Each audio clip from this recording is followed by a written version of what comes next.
Welcome back. Well, today I am joined by Jeff Hammond, who is the Executive Director of Post-Acute Care at Hogue. Well, Jeff, thank you so much for joining me today. How are you? Good, thanks. Thank you for inviting me. I really appreciate it. You're welcome. And I know this is a really exciting thing you want to tell everybody about, but before we jump into it, let's learn a little bit about you. Can you tell me how long you've been with Hogue and sort of what was your plan up to that point? Sure. So I started with Hogue in October of 2020, and I was brought on board to help start up the division for Hogue at Home. And prior to that, I've been in home health and hospice care and home medical equipment and home infusion since 1992. So I've been at this for almost 30 years now. And I just really enjoy working with our geriatric population and helping them stay home safely. And so it's kind of been my mission throughout my life to be a part of that, and Hope gave me the opportunity to continue that here.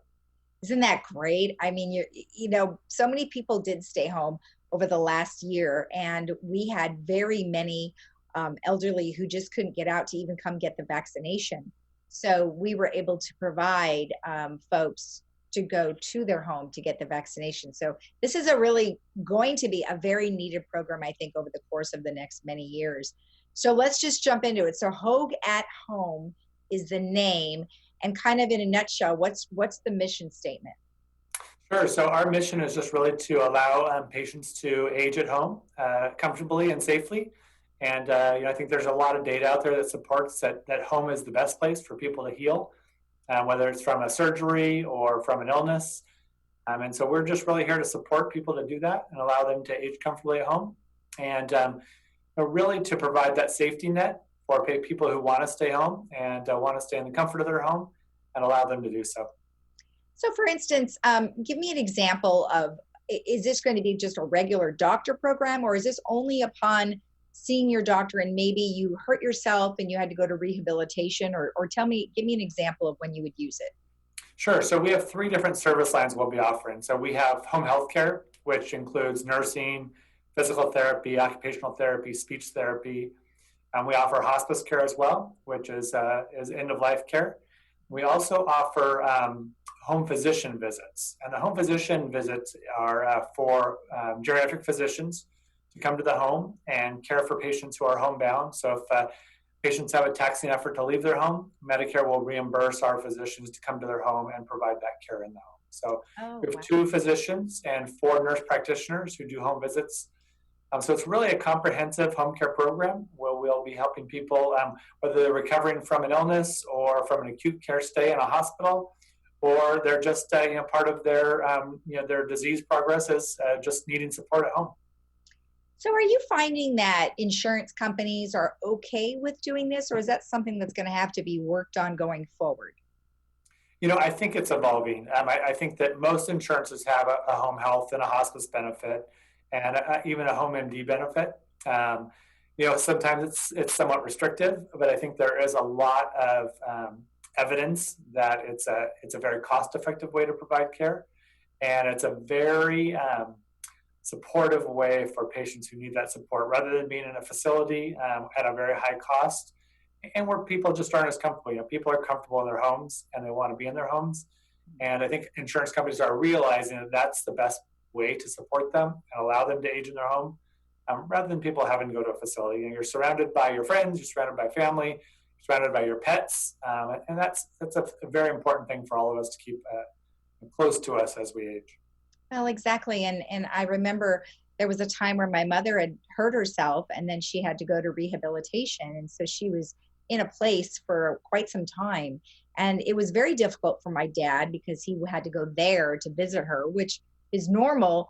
But if they had this option, it might be something easier for them to do, especially when they're both in their 80s. Yeah, no, absolutely. I think sometimes facilities are needed. There's some illnesses that we can't effectively treat at home, but there's a lot of new technology that really allows us to kind of keep in better touch with our patients, to monitor them more closely. We have some great technology we can use to monitor vitals in the home.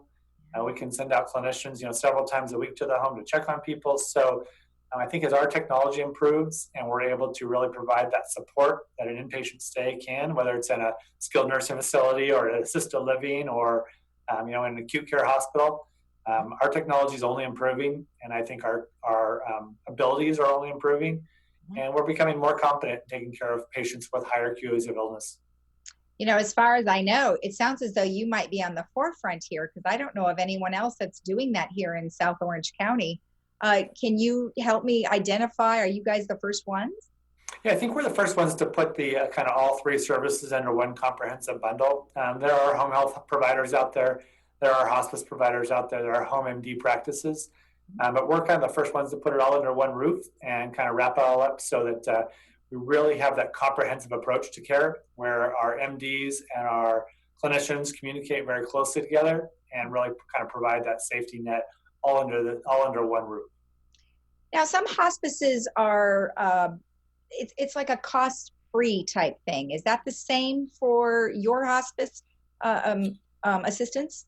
Yeah, hospice is typically covered at 100% by Medicare and by most insurance plans. So we very seldom see a copay for hospice patients. Okay. I just wanted to clarify that because I wanted to make sure that people understood that even though they chose that one from your particular, venue, that it was fine. So that's great. So that's home health and hospice are typically covered at 100% by your Medicare plan. Home MD visits are typically covered at 80%.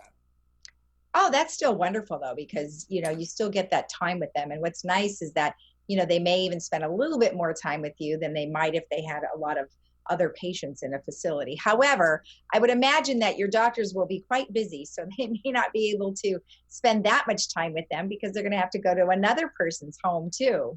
They do, but if you talk to our physicians, both of them have been doing home visits for the last 15 years and kind of found that specialty. And the reason they do like that specialty is it does give them a chance to spend more time with their patients. And I think they feel like they learn a lot more in a patient's home about the patient, get to really understand their living situation, get to understand what they need to be able to be comfortable and safe in their home.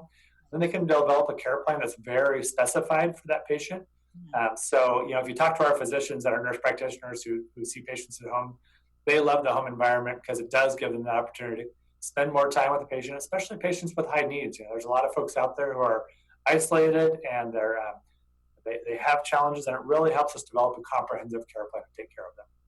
So you have 2 doctors that are doing it now, so I'm imagining you'll be expanding as we go forward.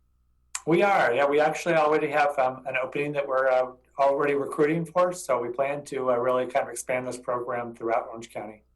And that's great that it's not necessarily just doctors, but it's nurse practitioners and other caregivers. So not necessarily caregivers, but other medical professionals. So would it always be a nurse practitioner or a doctor, or would you sometimes send nurses? So our nurse practitioners and our physicians do work with our home health clinicians. So a physician might come out once a week or once a month, or a nurse practitioner, once a week or once a month. And then you may have nursing visits from a nurse several times a week, depending on the illness. Okay, so it's just really, whatever you've worked out with the patient. They work as a team, yeah. And there's very close communication between the nurses and the physicians, so that the physicians are always overseeing that care and part of that care plan. Okay, excellent. Now, if somebody was interested in finding out more about this, where should they go? So the local number for home health is 949-736-6100, and that will arrange for either home health or for home physician visits. Then our local number for hospice is 949-736-6101. Perfect. Just one digit difference there. Well, this is really great news, and I really appreciate you telling me about it. Good luck. I'm sure you're going to be more busy than you know what to do with. Well, thank you, and we look forward to helping you take care of your community. All right, thank you. We'll be right back after this.